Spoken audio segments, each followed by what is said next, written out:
തുടങ്ങിയതാ എന്നിട്ട് പറഞ്ഞെടുത്തു. അള്ളാന്റെ റസൂലിന്റെ കൂടെ ഞങ്ങൾ ജീവിക്കുമ്പോ ഞങ്ങൾക്ക് ആർത്തവം ഉണ്ടാകാറുണ്ട്.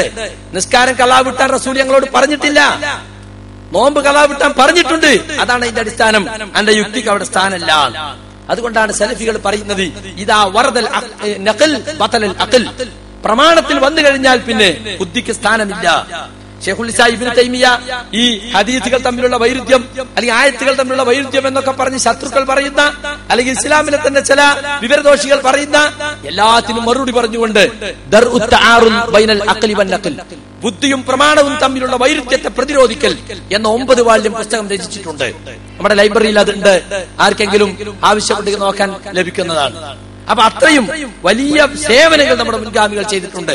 അതുപോലെ ഇമാം തഹാവിയുടെ മുശ്കിലുൽ ആഥാർ, ഇമാം ഇബ്നു ഖുതൈബയുടെ തഅ്വീൽ മുഖ്തലഫിൽ ഹദീസ്, ഇതെല്ലാം മുൻഗാമികൾ രചിച്ചത് ഹദീസുകൾ തമ്മിൽ വൈരുദ്ധ്യമില്ല, പ്രത്യക്ഷത്തിൽ നമുക്ക് വൈരുദ്ധ്യം തോന്നുകയാണ് എന്ന് മാത്രം ജനങ്ങളെ ബോധ്യപ്പെടുത്താനാണ്.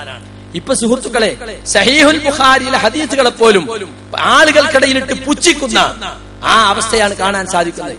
ബുഖാരിയിലൊക്കെ ബാറോലല്ലേ, ബുഖാരി എന്ന് പറയാൻ കൂടി ഒരു വയ്യ, എഴുതാൻ പിന്നല്ലേ.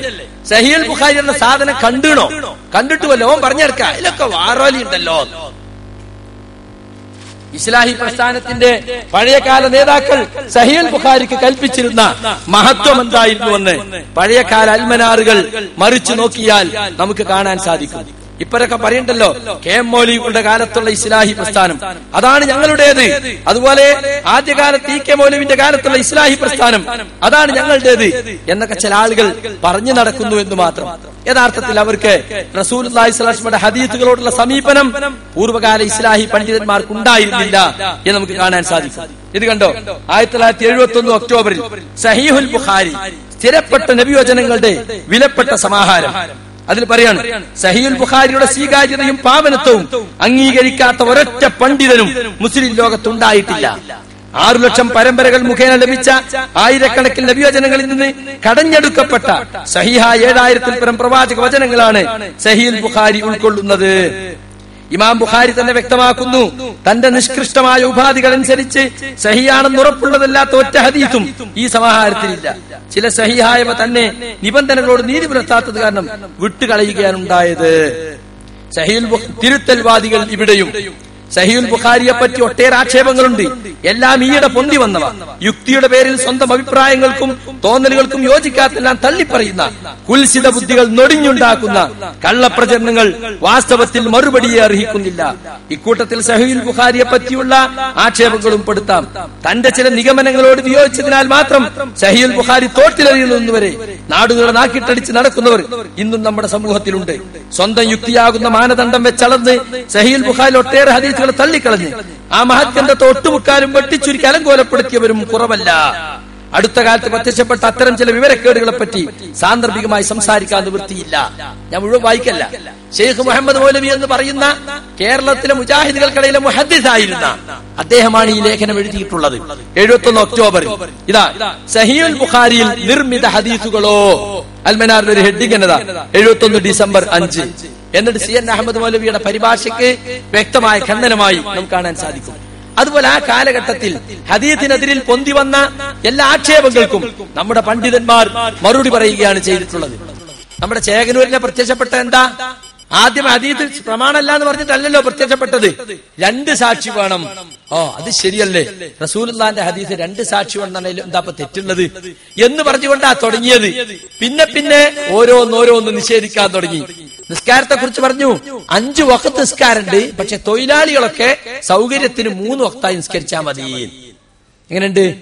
തൊഴിലാളിന്റെ ആള് എല്ലാരും മുതലാളിന്റെ ആളാ, ഇപ്പോൾ തൊഴിലാളിന്റെ ആള് വന്നല്ലോ എന്ന നിലക്ക് ഒരാൾ പിന്നാലെ കൂടി. കുറച്ചുകാലം കഴിഞ്ഞപ്പോ മൂപ്പര് പറഞ്ഞു നിസ്കാരം തന്നെ 3 ഉള്ളൂ, നിസ്കാരം 3 തന്നെ ഉള്ളൂ. അസിലിൽ മരിക്കാനായപ്പോ പറഞ്ഞു 2 ഉള്ളൂ. ഇപ്പൊ അയാൾ അനുയായികൾ പറയുന്നത് നിസ്കാരം തന്നെ കവാത്ത് തന്നെ അല്ലാന്നാ.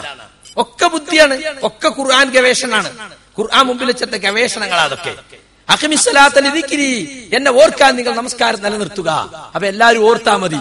ഡ്രൈവർ ഇങ്ങനെ വണ്ടി തിരിക്കുമ്പോ അല്ലാ എന്ന് പറഞ്ഞാൽ ഓന്റെ നിസ്കാരായി. ഹോട്ടലിൽ ചായ വാരുന്നോ റബ്ബേ എന്ന് പറഞ്ഞാൽ ഓന്റെ നിസ്കാരായി. കന്നുകൂട്ടുന്നോ കരി ഇങ്ങനെ പിടിക്കുമ്പോ അല്ലാ എന്ന് പറഞ്ഞാൽ ഓന്റെ നിസ്കാരായി. എല്ലാരും ഇടയ്ക്ക് ഇങ്ങനെ അള്ളാനെ ഓർത്താ നിസ്കാരായി, അല്ലാതെ അതിനുവേണ്ടി കിബിലക്ക് തിരിഞ്ഞ് ഒന്നു കൊടുത്തൊരു കവാത്തൊന്നും വേണ്ട, ലക്ഷക്കണക്കിന് പള്ളി ആവശ്യമില്ല, എല്ലാം അനാവശ്യമാണ്, സുന്നത്തിയമായ തീരുണ്ടാക്കിയതാണ് എന്ന് പറഞ്ഞിട്ടാണ് ഇപ്പൊ അവർ ഖുർആൻ ദർശനത്തിൽ എഴുതിക്കൊണ്ടിരിക്കുന്നത്.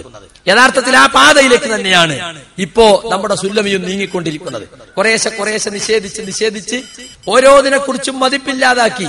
സഹീഹുൽ ബുഖാരിയിൽ വാറോലയുണ്ടെന്നാ പറഞ്ഞത്. എന്നിട്ട് ഉളുപ്പില്ലാതെ ചോദിക്കുക, ഞാൻ എവിടെ ഹദീസ് നിഷേധിച്ച്, ഞാൻ 60 ഹദീസ് നിഷേധിച്ചിട്ട് എന്തേ ഇപ്പൊ നഷ്ടപ്പെട്ടു എന്നൊക്കെ ചോദിക്കുന്നത്.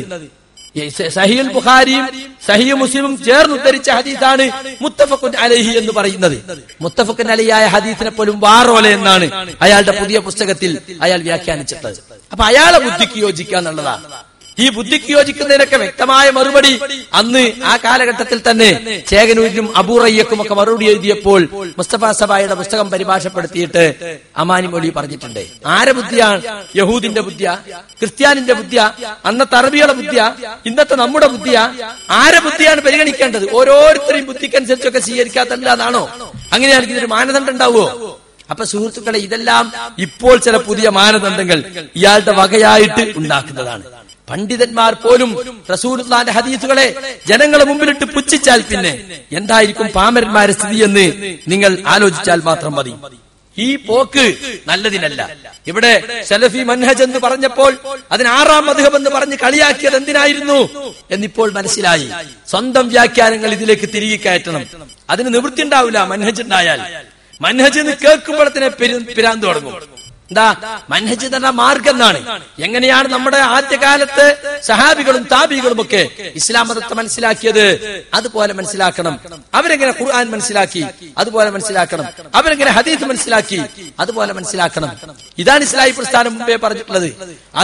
അതിനെ നിഷേധിച്ച് 6-ാം മദ്ഹബാക്കിയപ്പോ ഇവർ തന്നെ അംഗീകരിക്കുന്ന പുസ്തകങ്ങളിലെ ഉദ്ധരണികൾ വെച്ച് സലഫി മൻഹജ് എന്ന ഒരു ചെറിയ പുസ്തകം തന്നെ ഇറക്കുകയുണ്ടായി.